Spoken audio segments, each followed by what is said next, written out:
সুন্নিয়ত ভণ্ডামি করে না, সুন্নিয়ত ছলনার আশ্রয় নেয় না, সুন্নিয়ত খেয়ানত করে না, সুন্নিয়ত পবিত্র দল। ঠিক কিনা বলেন? 2023 সালে আমি যখন হজে গিয়েছিলাম, মসজিদে নববী শরীফে নামাজ আদায় করার জন্য গিয়েছি। একটু আগে ভাগে চলে গেছি যেন সামনের দিকে বসা যায়। রাজশাহী এলাকার কয়েকজন অপরিচিত ভাই বাংলাদেশের, তিনারা আমার কাছাকাছি গিয়ে আমাকে চিনে সালাম দিলেন, আমার কাছেই বসলেন। বসে জিজ্ঞাসা করলেন, আপনি কি আলাউদ্দিন জিহাদি না? তা আমি বললাম, জি ভাইজান। আপনাদের পরিচয়? যে আমরা অমুক এলাকা, রাজশাহী এলাকার পরিচয় দিচ্ছেন। ওনাদের নাম এগুলিও বলছে, কিন্তু আমার খেয়াল নাই। জিহাদি সাহেব, আপনি তো অনেক ভালো ওয়াজ করেন দেশে, আমার একটু আবার খুশি করার জন্য কিছু বিশেষণ যুক্ত করতেছে।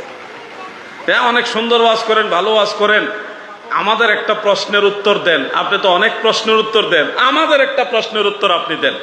কি প্রশ্ন বলেন ভাই? আমার জানা থাকলে আমি বলবো।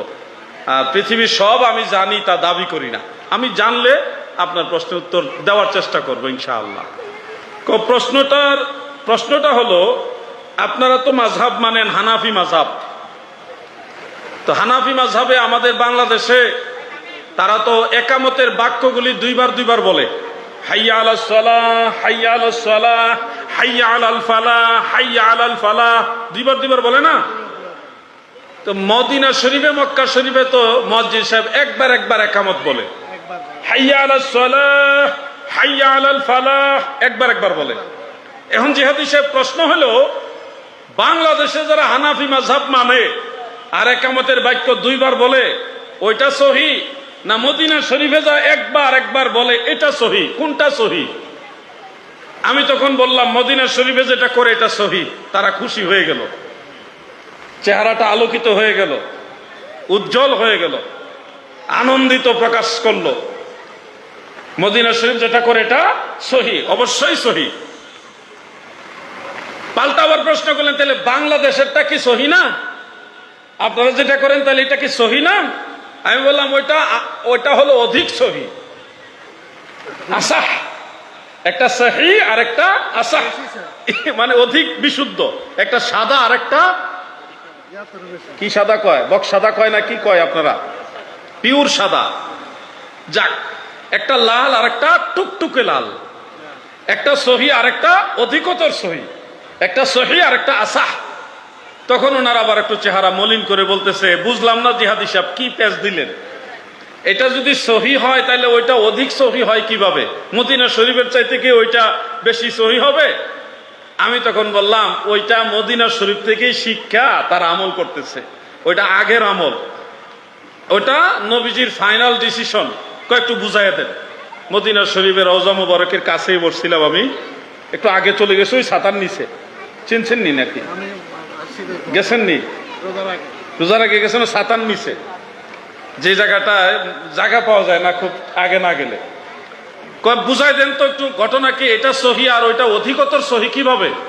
আমি তখন বললাম, ভাই সহি হাদিসে আছে, হযরত বিলাল রাদিয়াল্লাহু আনহু যখন ইকামত দিতেন তখন ইকামতের বাক্যগুলি একবার বলতেন, এটা সহি হাদিসে আছে।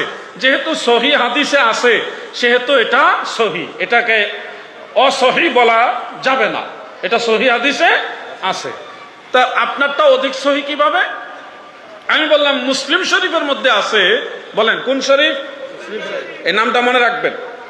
সহি মুসলিমের মধ্যে উল্লেখ, হযরত আবু মাহজুরা রাদিয়াল্লাহু আনহু, তিনি ছিলেন একটু ইসলাম বিদ্বেষী, নবীজির বিরুদ্ধে ছিলেন, এবং ওনার কণ্ঠের আওয়াজ খুব সুন্দর ছিল।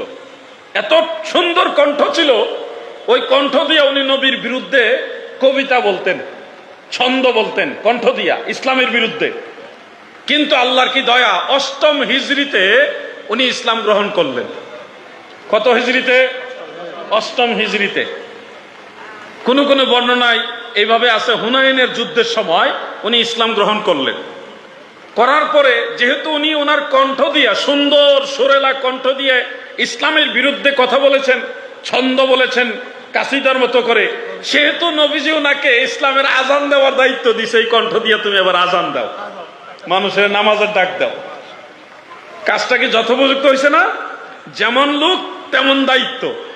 হে আবু মাহজুরা তুমি আজান দিবা। ওনার কণ্ঠ বড় সুন্দর কণ্ঠ। এই আবু মাহজুরা রাদিয়াল্লাহু আনহু কিভাবে আজান দিবে? মুসলিম শরীফ উল্লেখ, আমার নবীজি দয়ার নবী মায়ার নবী নিজে একামত এবং আজান ওনাকে শিখাইছেন, এবং একামতের বাক্যগুলি দুইবার করে বলার শিক্ষা আমার দয়াল নবীজি দিয়েছেন। এই জন্যে ওই 8ম হিজরির পর থেকে হযরতে বেলাল রাদিয়াল্লাহু আনহু এবং আবু মাহজুরা এবং অন্যান্য মুয়াজ্জিন যারা ছিল তারা সবাই 8ম হিজরির পর থেকে একামতের বাক্য দুইবার করে বলেছেন। এটাই ছিল সর্বশেষ আমল। এটার উপরই হযরত বেলাল ইন্তেকাল করেছে। সব মুয়াজ্জিনরা দুইবার একামত বলায় এটার উপরই চূড়ান্ত ফায়সালা। যেহেতু এটাও নবী শিখাইছে, এটাই সর্বশেষ আমল, এটা অধিকতর বিশুদ্ধ। আর একবার ওটাও সহি হাদিস আছে, ওইটা সহি, আর দুইবারেরটা হলো আসাহ, অধিকতর সহি। ভাই সাহেব আবার বুঝছেননি, এইভাবে তো কেউ বুঝায় বলে না। আমাদের এলাকায় যারা শায়েখ আছে ওনারা শুধু বলে সহি হাদিসে আছে একবার একামতের বাক্য বলতে হবে, কিন্তু আপনি যেভাবে ইতিহাস টান দিছেন, এইভাবে ইতিহাস টান দিয়া সহি হাদিসের আলোকে তো কেউ বলে না। তখন আমি বললাম এই জন্যই তারা সুন্নি না আর আমরা সুন্নি, আমরা কোনোটা গোপন করি না। একবার একামতের কথা হাদিসে আছে, এটা তো আমিও বলে দিলাম, এতে কি আমাদের কোনো ক্ষতি হয়েছে? আমাদের জন্য আরো ক্লিয়ার হয়েছে যে ওইটা আমাদের বিরোধী না, ওইটার বিরুদ্ধে আমরা আমল করতেছি না, ওটাও ঠিক আছে। কিন্তু আমরা দুইবার কেন বলি, ওটার হাকিকতটা আমরা জানলাম, এবং এটা যে অধিকতর বিশুদ্ধ এটাও জানলাম। এটার নামে আহলুস সুন্নাহ ওয়াল জামাত। সুন্নিয়ত ভণ্ডামি করে না, সুন্নিয়ত ছলনার আশ্রয় নেয় না, সুন্নিয়ত খেয়ানত করে না, সুন্নিয়ত পবিত্র দল। ঠিক কিনা বলে?